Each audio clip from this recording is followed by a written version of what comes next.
ګرانه ځوانه، د دې لپاره چې د غفلت جرمانه پرې نه کړې، آیا ته د جنسي ناروغیو په اړه څه اورېدلي؟ د هغه له اغېزو خبر یې؟ ته لږ فکر وکړه، که یو ځوان ډاکټر ته ولاړ شي، د هغه تحلیل دې پایلې ته ورسېږي چې نوموړی په جنسي ناروغۍ اخته دی، نو دا ځوان به څه فکر وکړي؟ له خلکو سره به څنګه مخ کېږي؟ آیا دا معمولي شهوت او د نفس خوشحالول په دې ناوړه او دردمنه پایله باندې ارزي؟ له دې وروسته شبخانې ته ولاړ شي او هلته تر صحیح کنټرول لاندې ژوند اختیار کړئ، بلکې له ژوند څخه جدایي هم په همداسې خاتمې سره وي. نو دا ومنه چې ته د داسې فکر خاوند یې چې د داسې ناکاره پایلو مخنیوی کولی شي، او د چا چې دا حالت وي د هغه راتلونکی وران تباه دی.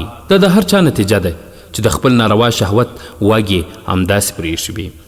ته د یو بل ځوان په اړه فکر وکړه چې عسکر یې د بد اخلاقۍ، زنا، لیواتت له کبله ونیسي، زندان ته د یو څه وخت او یو څو ورځو لپاره واچوي، هغه به له دې وروسته له خلکو سره څنګه مخ کېږي؟ خلک به څنګه باور پرې کوي؟ هغه پرته له دې چې خپل کار، مطالعه، زده کړه او نور ټول دنیوي کارونه یې له لاسه ورکړل، نور یې څه لاسته راوړل؟ آیا دا شهوت په دې ارزي چې څښتن یې له دا ډول خطرونو سره ځان مخ کړي؟ دا هغه وروستۍ پایله ده چې یو ځوان د خپل یو ناروا کار د ترسره کولو په پایله کې ورسره مخ کېږي. ګرانه وروره، عقلمند سړی کله چې د شهوت د پیروي او دغه پایلو ترمنځ پرتله وکړي، نو پوه به شي چې دا ډول پایله ترلاسه کول د له منځه تلونکي او موقتي خوند لپاره ناممکن کار دی.